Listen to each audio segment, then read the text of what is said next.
nous sommes en pleine disposition, nous prédisposons. Nous sommes dans une période où tout est suspendu, comme si le temps était suspendu. Pendant combien de temps? C'est pas facile à savoir combien de temps.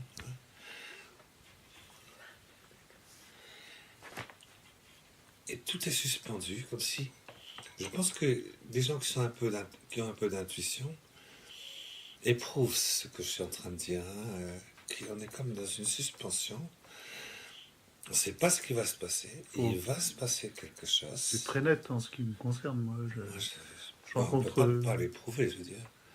Je rencontre beaucoup de gens qui reviennent à des grandes interrogations philosophiques, métaphysiques, alors qu'ils en étaient très éloignés, parce qu'ils se rendent compte qu'on est dans une période totalement délirante, de flou, de perte totale de repères, de mélasse, quoi, comme vous avez dit. Oui, il y a une confusion, c'est sûr.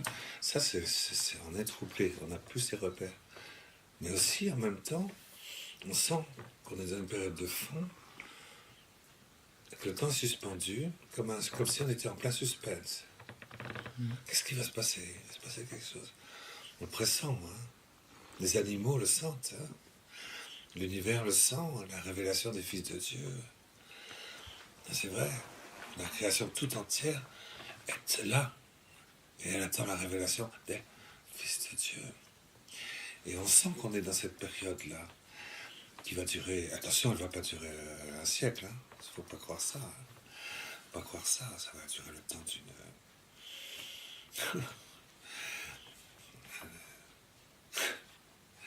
Je préfère pas être trop précis. N'est-ce pas? C'est ce qu'on va dire. Mais par exemple, pour vous donner un exemple, ça fonctionne par 3 ans et demi. C'est des tranches de 3 ans et demi. C'est pas moi qui m'invente, c'est dans l'Apocalypse. C'est l'ange Gabriel qui dit ça au prophète Daniel, compté par tranche de 1390 jours. 1390 jours, c'est 42 mois. Et 42 mois, c'est 3 ans et demi. Et bien, à partir du moment où il y a eu le Saint-Père, le pape Jean-Paul II, a ouvert le temps et montré l'instant exact où apparaissait le génome dans le processus de la création par Dieu, de tout ce qui existe à travers lui et de lui dans son âme apparue, pour porter tout l'univers en lui dans sa liberté, sa manière de s'inscrire dans le temps et dans l'éternité. C'est le Saint-Père, Jean-Paul II, qui l'a fait le 24 février 1998.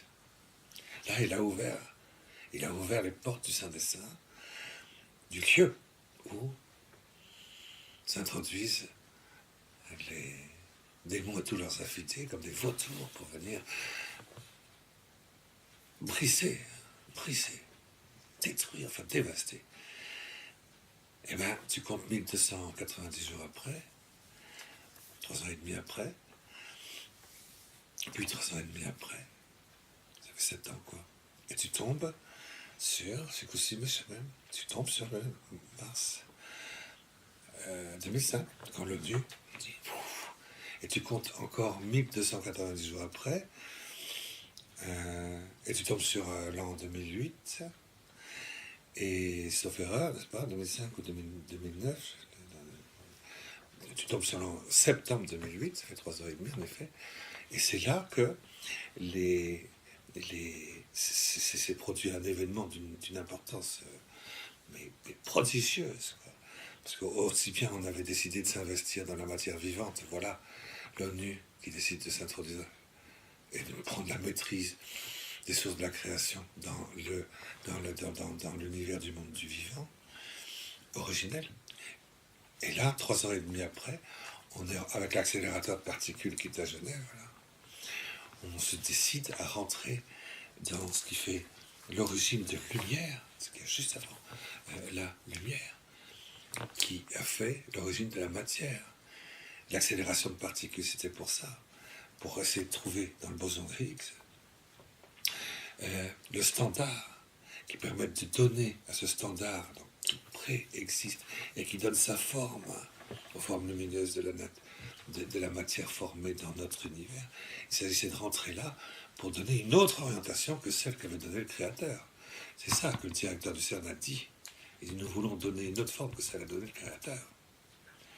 Donc c'est une espèce de clonage de la matière inerte. Créer un univers, et vous le faites. C'est des apprentis sorciers, c'est des cinglés, c'est des cinglés. Et ils ne peuvent le faire qu'avec le démon, ça je peux vous le dire. Ils ne peuvent le faire qu'avec le démon. Eh bien, c'était 1290 jours après.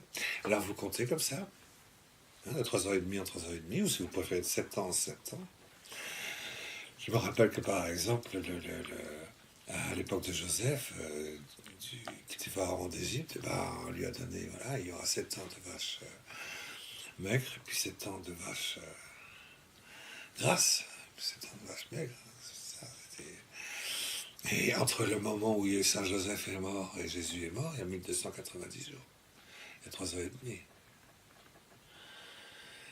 Et ces 3h30, on les trouve tout le temps, tout le temps, tout le temps, tout le temps.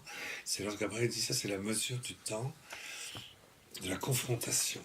La confrontation. La confrontation à l'extrême. Et c'est très intéressant. Et alors là, vous voyez, on se trouve, nous, ici, là, à un moment donné qui est très important, hein, je vous l'ai dit, hein, il y a une date qui a été très importante, très très importante, c'est la libéralisation, hein, c'est la découverte et la décision de faire entrer universellement et partout, j'allais dire, cette transgression dans les maternités, dans le nouvel Israël de Dieu qui est la France. Voilà, ben vous comptez 3h30 plus tard, hein, vous voyez, tombé en 2017. Hein. Je peux vous le dire, parce que si vous avez fait le calcul vous-même, vous verrez. De toute façon, on n'en est pas loin. On n'en est pas loin. Mais on sait qu'il reste assez peu de temps. Et le Seigneur nous a toujours dit, on a la Bible, hein, on sait exactement là où Dieu nous attend, là où la création nous attend. Alors on n'est pas là loin. où les anges aussi, le monde angélique, les gens vont rigoler en disant les anges. Ils vont se faire des grandes gorges chaudes. Les anges. Ben oui, les anges. Oui. Et à force de dire que mais le monde spirituel pur, il n'existe pas. Ah ouais, le monde spirituel pur, il n'existe pas. Comment tu vas rentrer dans le miracle des 3 éléments pour le monde nouveau? Si Dieu des éléments sur 3 n'existe pas, tu vas tomber très bas, hein. Et fais gaffe parce que Tartare, ça fait chaud, hein. Et non, il faut plutôt s'inscrire dans la splendeur de la paternité lumineuse de Dieu, où il déploie, où il ouvre ses bras, et où son amour inconditionnel se répand, en ouvrant ses portes, justement, partout, pour toujours, et d'une manière nouvelle, et jusqu'à la fin des noces de l'agneau, jusqu'à l'ouverture du 5e et du 6e sceau de l'Apocalypse. Et c'est terrible l'ignorance dans laquelle on se trouve, puisque on ignore totalement que nous sommes à la frontière ultime, dans quelques semaines, de l'ouverture du 5e sceau de l'Apocalypse. Et ceux qui ne s'y sont pas préparés seront surpris. Mais ceux qui se seront préparés seront pris, saisis par la grâce de l'humanité, prise dans le Christ, dans la transfiguration, ce pourquoi l'Eucharistie a été donnée en nourriture pour son fruit. Et il va y avoir donc cette très grande éclosion, qui est beaucoup plus que la fécondation, très grande éclosion d'une liberté surnaturelle qui va beaucoup plus loin et qui traverse l'opacité invincible du méchant humain. Une grâce différente, comme dit Saint Jean dans l'Apocalypse. Une grâce de Pentecôte, de l'Immaculée Conception, dans toutes nos conceptions. Pourquoi le méchant demeure quand même après? Parce que le méchant demeure comme une chape pour dire ne restez pas, s'il vous plaît, dans le monde ancien. Désormais, vous devez vivre vers le monde nouveau. La part aussi. Désormais, on est suspendu Au retour du Christ Jésus, Fils de l'homme venant sur les nuées du ciel, avec tous ses élus. Et là, il y a un déclencheur. Il y a un déclencheur. Le déclencheur, le prophète Daniel nous l'a dit. L'ange Gabriel nous l'a dit. Jésus nous l'a dit. Saint Jean de l'Apocalypse nous l'a dit. Ils sont 4 à nous l'avoir dit explicitement. Ce déclencheur, c'est le Shikutsim, Meshabem. Et nous sommes dedans. Ah là là là là. Oh mon Dieu, mais qu'est-ce que ça veut dire ce Shikutsim, Meshabem? Je suis désolé, je sais très bien que les prêtres ne vous en parlent pas dans leurs sermons, qu'on lit pas beaucoup ces choses-là dans les journaux La Croix, dans la RCF, etc. C'est sûr, pour ça, il faut être au courant, vous comprenez? Bon. Mais il y a aussi une omerta, c'est vrai qu'il y a un phénomène un phénomène d'ignorance, mais pas seulement, mais aussi de surdité. Et puis surtout, d'aveuglement. Et surtout, attention, il y a un phénomène extrêmement curieux qu'on appelle méchaume. Méchaume, c'est un phénomène de glaciation, c'est un phénomène de cryogénisation, c'est un phénomène de congélation de nos consciences humaines. On s'enfuit comme une taupe. L'autruche, tu sais, il y a la peur. Le blé aussi, on le pousse par là, il pousse par là. C'est ça le méchant, de tous les côtés. Et face à ça, oui, on va sortir dans la rue pour l'histoire du mariage homosexuel. Non, on va surtout pas parler de cette inversion métaphysique qu'on est en train de faire, nous, l'humanité tout entière. Alors l'humanité tout entière, c'est nous. Moi, je suis l'humanité tout entière. Et quand je prie vers Dieu, vers mon Père, avec le Christ, la nature humaine tout entière m'appartient et je demande pardon au Père, parce que nous ne savons plus ce que nous faisons. Et c'est certains d'entre nous qui doivent prendre possession de cet acte de consolation du Père, de paraclétisation du Père, dans la transverbération, qui est le fruit de l'Eucharistie, qui est le fruit de la communion avec le sacrement. Il y a une mission invisible du Verbe de Dieu dans l'âme portée par la nouvelle Pentecôte de l'Immaculée Conception dans toutes les conceptions humaines, en communion avec tous les avortements, qui doit se faire dans la royauté d'une sainteté qui n'a jamais été atteinte avec une si grande perfection dans le monde d'aujourd'hui. Cette sainteté royale qui fait la vocation de la France. Nouvelle Israël de Dieu au milieu des multitudes. Alors on me dirait, mais ouais, comment? Je dis oui, mais je ne sais pas, personne ne m'a dit. Je veux bien. Et c'est ça pour ça que vous venez me voir, parce qu'il n'y a pas de raison. Tout le monde a droit à la vérité. Cela dit, on va mettre ça sur YouTube. Vous avez déjà dit ça dans d'autres vidéos, mais ça va faire quoi, 15 000 personnes qui vont voir ça dans le monde entier, quoi, qui vont entendre parler de ça, parce que personne n'entendra parler de ça autrement que par votre voix, et personne n'entendra cet appel à cette préparation spécifique. La préparation spécifique, c'est que le nombre n'est pas atteint encore. Hein, je peux vous le dire, le nombre n'est pas atteint encore. Mais la préparation spécifique, elle est en sorte que ceux qui sont suffisamment pauvres, ceux qui sont d'une humilité totale, d'une chasteté parfaite, hein, et ceux qui sont d'une charité brûlante, quoi, hein, qui sont dans cet état dans lequel les met les fruits des sacrements dans l'union transformante. On sait pas moi. Ceux qui sont dans la 7e, si.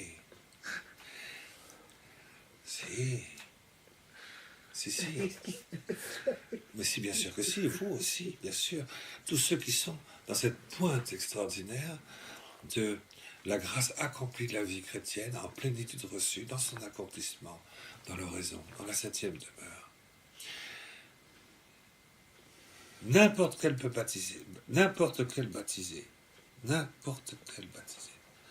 peut se mettre dans cet état, peut être établi dans cet état, assumé dans cet état par Dieu, chaque jour s'il le veut, même si ça dure qu'une seconde, s'il le veut, quand il le veut, quel qu'il soit, et quel que soit son état.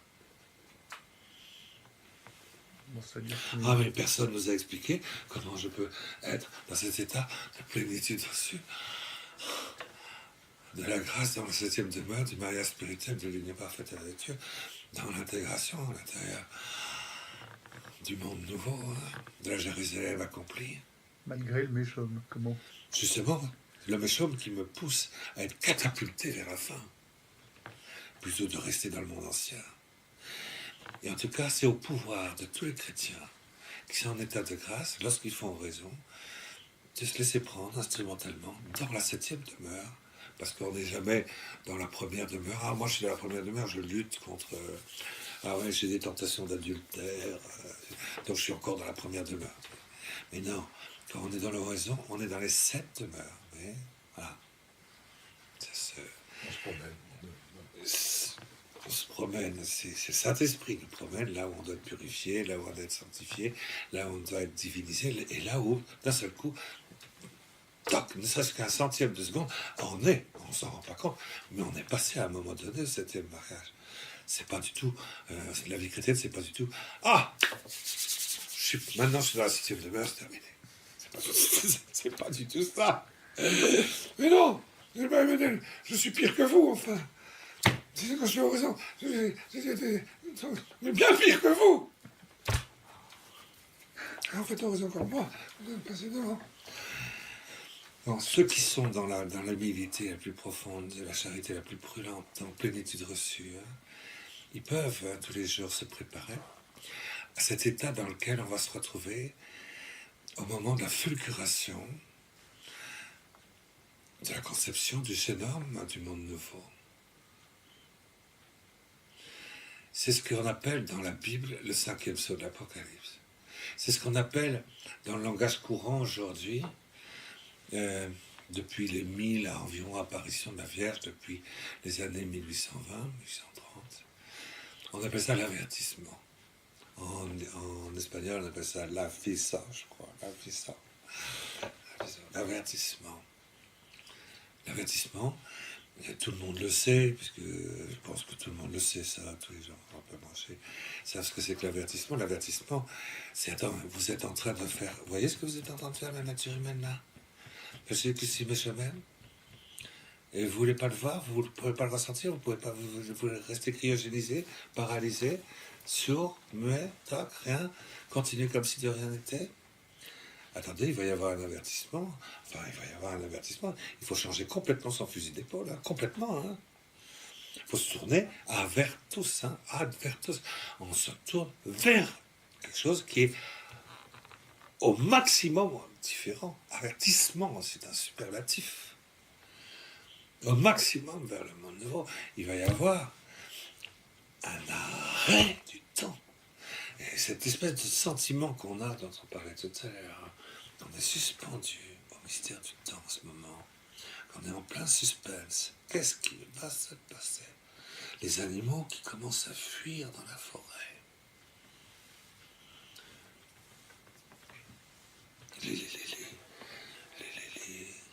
Il y a un affolement. Il y a un affolement que même les animaux éprouvent. Je suis convaincu que même au niveau des hadrons et des tachyons, il y a un comportement inhabituel dans les quarks. C'est ce qu'ils ont constaté à l'accélérateur de particules. Directeur de CERN qui nous l'a dit. Il l'a avoué. Il l'a avoué. Il a avoué que c'était dans cette direction-là qu'ils allaient. Et il a avoué qu'il avait arrêté en septembre 2008. Parce que ça n'allait pas dans la direction qu'il voulait lui donner. La direction noire, hein, avec tous les champs scalaires. Et tout ce que ça impliquait. Ils l'ont arrêté. Donc, ceux qui font ça, ils savent ce qu'ils font. Eh bien, nous sommes dans un état où on dit, c'est pas possible, ils vont aller jusqu'où comme ça? C'est quoi? C'est ça la science? La science, c'est de tout. C'est de détruire les fondements, de détruire la paix, la lumière, dans la racine. Pour aller dans l'univers double où habitent les puissances intermédiaires, où circulent les puissances déchues. Mais je ne veux pas de Ivan Mokhtar, moi. Ramakrishna a dit que par cette voie, il n'y en a qu'un qui aboutit par génération. à avoir une certaine paix. Et le père Garrigou de Lagrange, il dit, cette certaine paix, quand-elle évidemment une fois par génération, un seul, c'est tout, n'a-t-elle pas plus loin que les plus hauts sommets de la 4e demeure de l'Union transformante chrétienne? Alors, vous allez tout nous détruire pour ça? Alors, stop! Alors, on dit à ces gens-là, nous prenons autorité sur vous. Et nous brisons tout ce que vous faites. Et votre 3e guerre mondiale est détruite. Il n'en reste rien de vos intentions. Nous en prenons possession. Et nous pouvons le faire. Parce que dans la 7e demeure de l'Union transformante, on a autorité sur les éléments. Le pape Benoît XVI nous dit, je déclare Sainte Hildegarde, docteur de l'Église. 888 ans après. 888 ans après. Et maintenant que je la déclare docteur de l'Église, je donne ma permission. Ça veut dire, débrouillez-vous avec ça maintenant. Moi, je me mets en suspens comme vous. En suspension comme vous. Sainte Hildegarde, vous prenez possession de l'univers. Vous êtes responsable de l'univers. Vous êtes le roi fraternel de l'univers. Et au milieu de la nuit, au milieu de 3 heures, prenez possession des éléments de l'univers. Vous avez l'autorité, la couronne, vous êtes le roi fraternel, vous avez toute autorité sur les éléments, sur les tachyons, sur les éléments macrocosmiques, microcosmiques. Vous avez sur toutes les intentions, sur la 3e guerre mondiale, vous avez autorité. Et c'est vous qui décidez de l'heure. C'est génial, Sainte Hildegarde, hein, c'est pas uniquement « Oh, les gars, l'émeraude, oh là là, oh là, ça c'est bon, ça pour ma gorge, parce que quand j'ai une humeur mélancolique, c'est pas seulement l'épeautre, ah oui, l'épeautre. » Alors, non, c'est autre chose. C'est autre chose. C'est Jésus qui enseigne. Voilà comment vous allez faire lorsque vous serez dans la période qui sera entre le Sikousim et Jamem et son déploiement. Voilà, c'est 14 ans dans lesquels nous sommes là.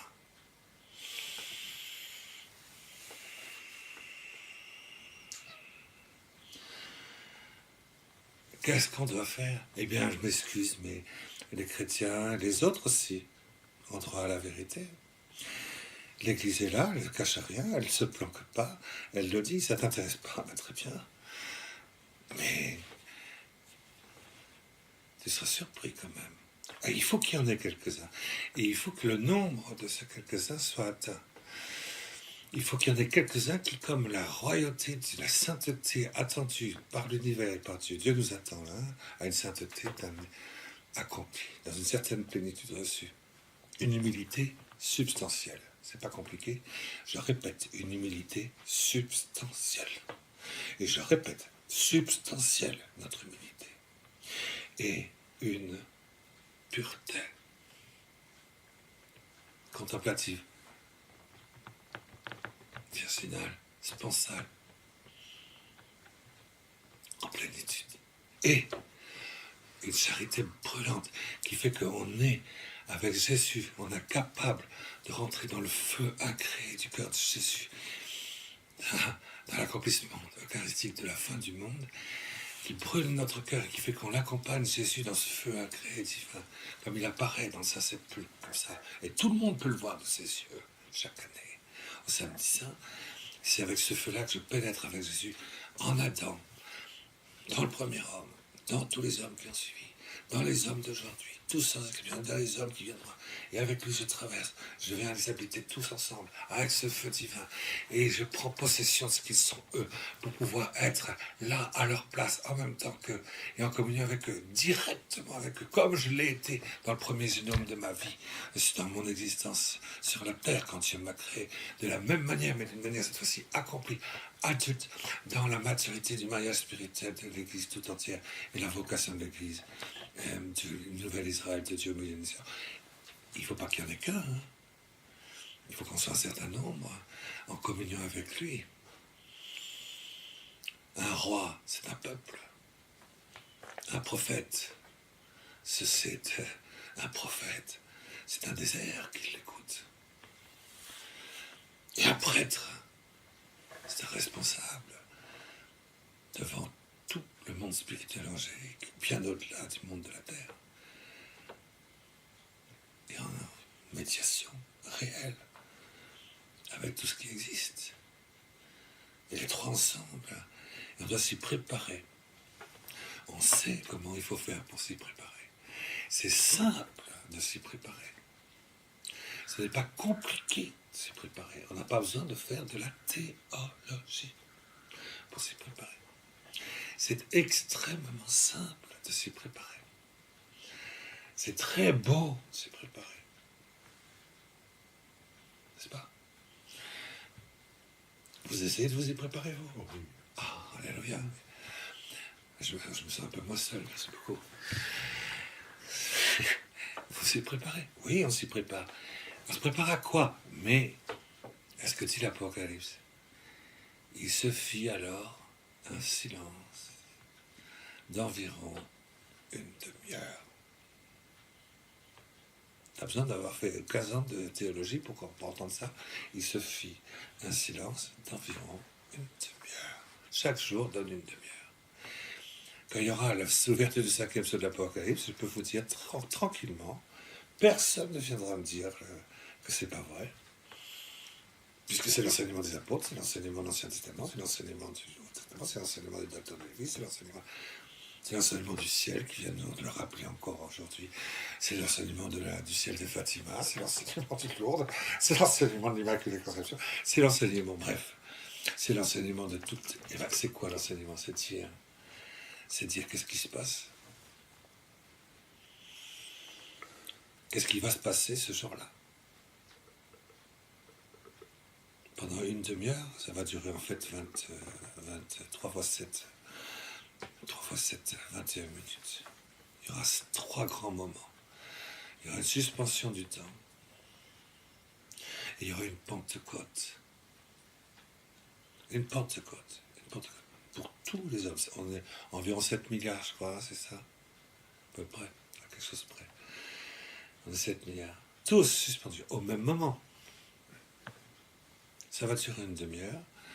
Et on va avoir comme une espèce de remontée à la surface, mais cette fois-ci dans les 700 milliards de cellules de notre corps, alors qu'au début on avait commencé avec une seule cellule.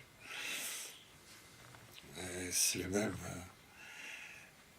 même rayon laser de notre lumière originelle qui va se déployer et éclairer de l'intérieur de toutes ce qui en nous est le sein des saints du diamant originel de notre oui, avec l'intériorité d'une lumière qui était la nôtre, qui est toujours la nôtre. Et on va se voir à cette lumière de la créateur de Dieu, tandis qu'on est créé par lui comme roi de l'univers, responsable de tout ce qui doit devenir, dans tous les autres créés en même temps que nous. On va se communiquer avec tous les autres en direct, si je puis dire. Et ça va durer une demi-heure. On va voir tout le bien qui peut se faire à travers nous. Et aussi tout le mal qui se fait dans le monde, qui peut se faire dans le monde si on ne fait rien. Et on va faire ça pendant une demi-heure. Et du coup, on pourra, si on s'y est préparé,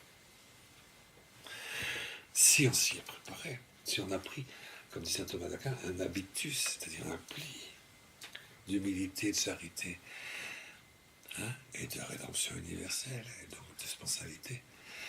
Alors à ce moment-là, oui, on pourra prendre possession, dans une charité brûlante, de tous ceux qui sont surpris, qui ne savent pas où ils sont. Ils disent, mais qu'est-ce qui se passe? Qu'est-ce que je peux faire? Tout le mal qui se fait dans le monde parce que je suis à 800 milliards de kilomètres de ça. Alors c'est exactement ce que je suis. Et eh bien voilà, tous ces êtres humains vont être arrachés au pouvoir du désespoir. Arrachés au pouvoir de Lucifer.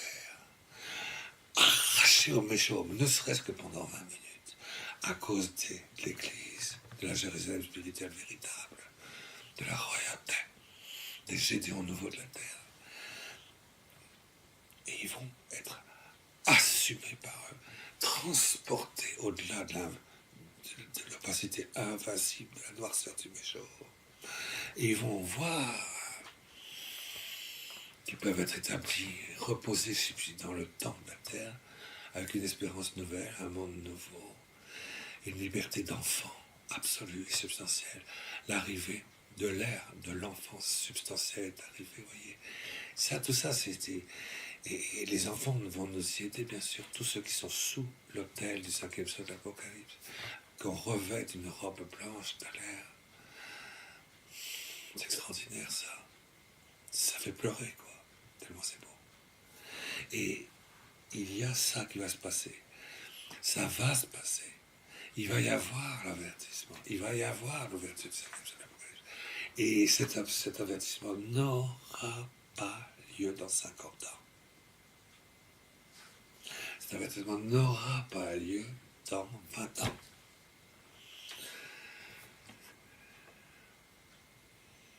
On me dirait c'est un peu élastique quand même, parce que c'est conditionné, on le dit bien, c'est vrai, le ciel nous le dit, c'est conditionné au nombre de ceux qui s'y préparent et qui sont là, et qui répondent oui à l'attente de la création toute entière vis-à-vis de la révélation des fils de Dieu.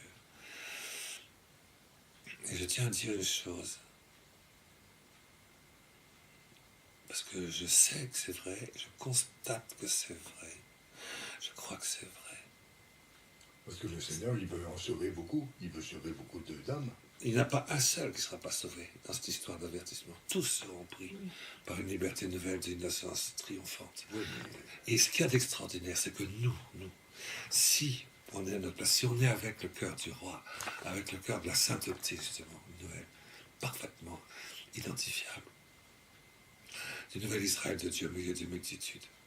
Nouvel Israël, Israël, nouvel Israël, il n'est pas à Jérusalem sur la montagne de Sion. Il ne faut pas rigoler. Le nouvel Israël de Dieu, il est où? Israël. Ça, c'est un cache à con, ça. C'est bien sûr que le nouvel Israël de Dieu, c'est la sainteté. Israël s'est battu, Jacob s'est battu contre Adonai, en face à face. Et il a boité. Alors il s'appelle Israël.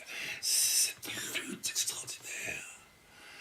Et ce mélange qui dure toute la nuit pour obtenir la victoire. Égalité de la foi et de l'amour inconditionnel de Dieu. Dans la ferveur, dans l'étreinte. C'est là que se trouve l'Israël de Dieu. Il se trouve dans la royauté. C'est la vocation de la France. C'est la vocation de la France véritable, pas de la France hongroise, pas de la France italienne, pas de la France allemande, pas de la France hollandaise, pas de la France espagnole, pas de la France de Tel Aviv, tous ceux qui nous dirigent, quoi. Pas de la France marocaine. La France. Cette France, c'est pas la France qui dit les catholiques n'ont pas leur place en France. Non, c'est pas cette France-là. Je parle de la France, la vraie France, la France, pas la France catholique. La France catholique, elle nage dans la choucroute. Elle aussi, elle est prise dans les marécages du Méchaume. Je parle de la France du véritable Israël, la France royale. La France royale, je veux dire la France surnaturelle, la France du monde nouveau, la France du règne Sacré-Cœur dans le monde. C'est quand même quelque chose de très très fort, ça. C'est très très fort. C'est très fort. Et bien voilà, ça va durer une demi-heure. Et pendant cette demi-heure, ceux qui s'y sont préparés seront tellement présents aux autres qu'ils les prendront dans leur cœur, entre guillemets, c'est une manière de parler, d'une manière tellement réconfortante qu'ils vont les arracher tout simplement au pouvoir de Lucifer, du méchaume, de la ténèbre, des mauvais. Et je vais revenir peut-être une autre fois un jour sur cette histoire. Il y a les mauvais qui vont agir pendant ce temps-là aussi, n'oubliez pas ça. Ouais. Ils s'y préparent, eux. Si nous, les cathos, à la son, on s'y prépare pas, eux, ils s'y préparent. Ils savent qu'il va y avoir une demi-heure là. Ils sont pris dans cette demi-heure aussi. Ils seront pris et ils savent à l'avance ce qu'ils doivent faire pour récupérer un maximum, surtout après. Ils s'y préparent dans les loges, ils s'y préparent dans les triades, ils s'y préparent métapsychiquement. Ils s'y préparent. Si les cathos s'y préparent, eux, ils s'y préparent. Pardon, les cathos s'y préparent, oui. Il y a la royauté, il y a ceux qui ont dit oui à l'Immaculée Conception, ceux qui ont dit oui à l'accomplissement eucharistique de toutes choses, ceux qui ont dit oui à l'oraison, à le mariage spirituel, ceux qui ont dit oui à l'humilité, la charité. Eh bien, ceux qui ont dit oui comme ça sont là. Ils vont prendre dans leur cœur, ils vont habiter l'âme de tous ces êtres humains, dans tout ce que, dans toutes les grâces qu'ils n'ont pas reçues, parce qu'ils n'ont pas fait ce qu'il fallait. Et elles vont se déployer en eux, comme s'ils les avaient faites.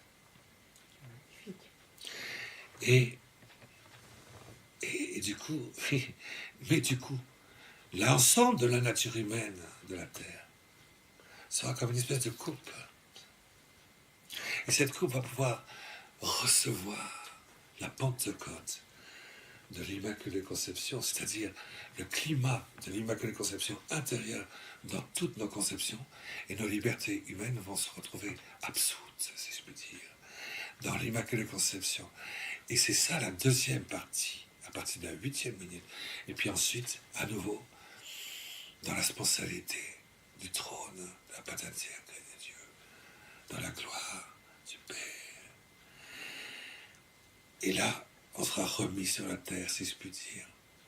Ce ne sera pas des secoupes volantes, je peux vous le dire. Ce ne sera pas des ovnis. Ça risque rien. Oui. Mais attention.